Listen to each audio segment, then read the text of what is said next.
Hi there, welcome back. Once again, we are dealing with survival analysis.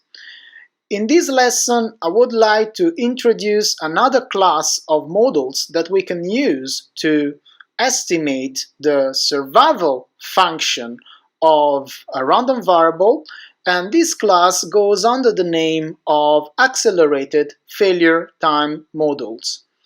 In the second part of this online lesson, we will then consider a sort of procedure to correctly build a survival model from the very beginning to the end. That is to say, when we want to test its goodness of fit.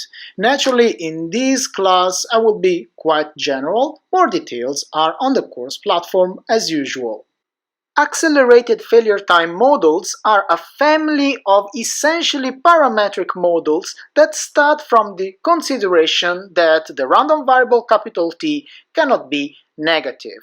This is true both when capital T represents time, but also under other specifications. You will find more details on the course platform when we deal with LGD. Now, since t cannot be negative, we can work with its logarithm. In practice, we assume that the log of t follows a linear model, and for every single counterpart I, we have that log of ti is the sum of two elements, xi prime beta, where we have the different covariates and their coefficients, and an error term epsilon I. This is the element on which we will make our parametric assumptions, our parametric choices. In particular, changing the distribution of the error term, we can obtain very different models. Typically, we assume this error term to have mean 0 and standard deviation 1, but this assumption can be somehow relaxed. In other words, we have that in an accelerated failure time model, the distribution of the log survival is just a simple shift of the baseline distribution of the error term. By exponentiating, we obtain the following representation, where the error term is now substituted by the exponentiated error term, Ti0. Why do we call these models accelerated failure time models? Just have a look at the following example.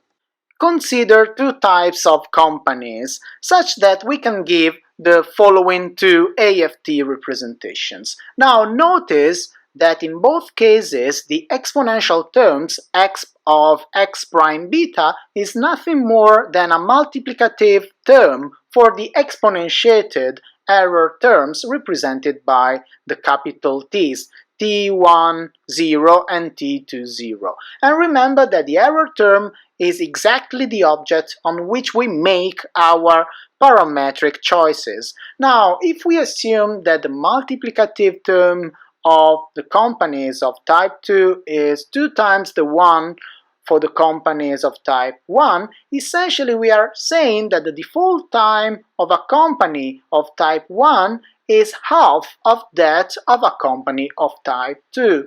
It's like we have accelerated the lifetime of companies of type 1.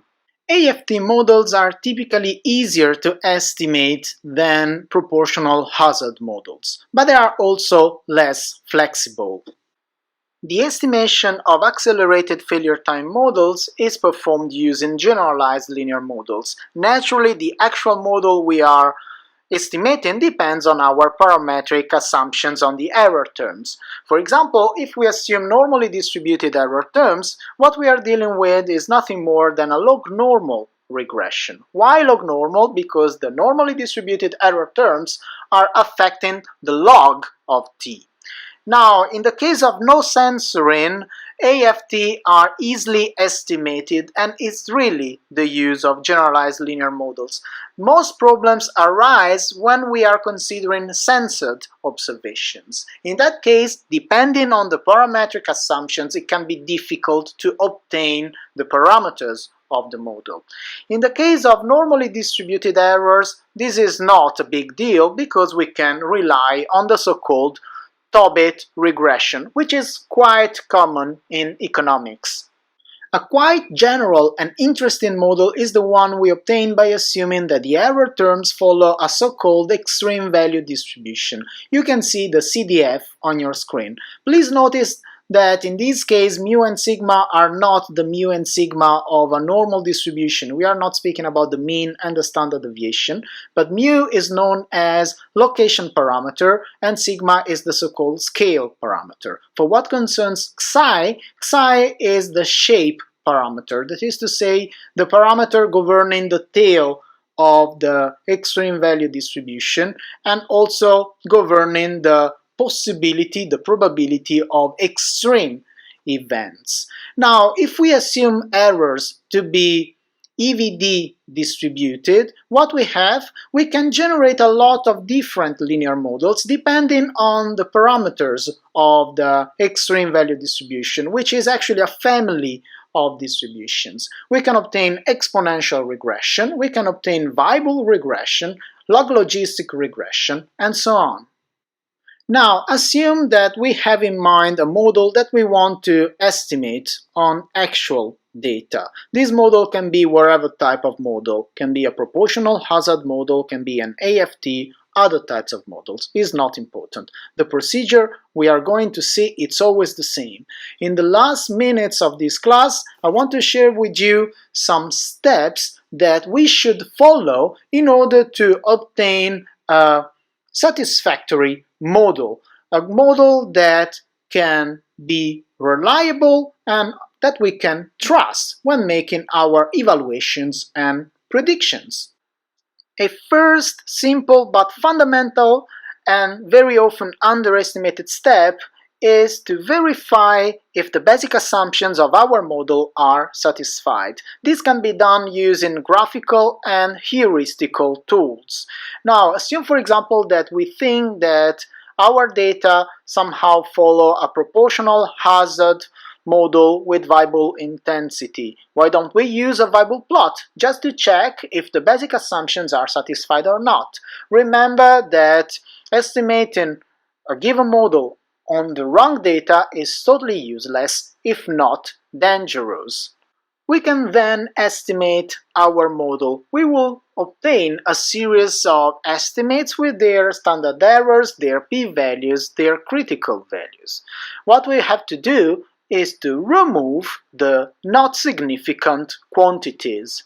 It is very important to remove the not significant covariates, that is to say those whose parameters are not significant, one by one and not all together. This is due to the fact that sometimes two covariates may share the same information, so removing one of them can make the other one significant.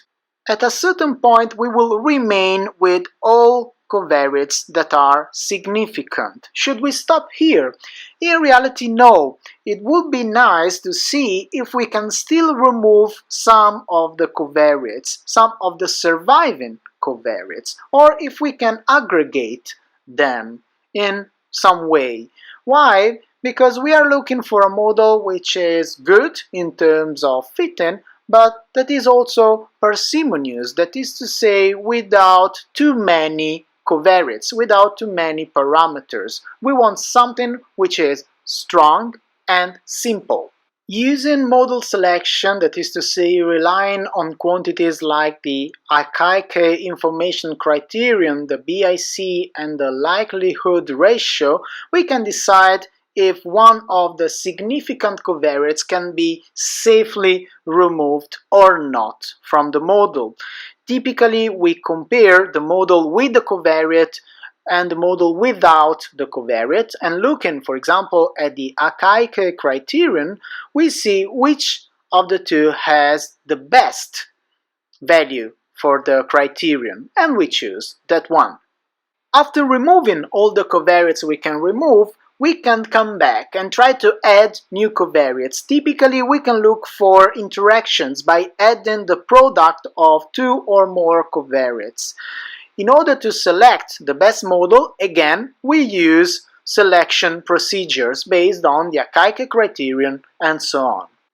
At a certain point, we hope we will obtain the best parsimonious model.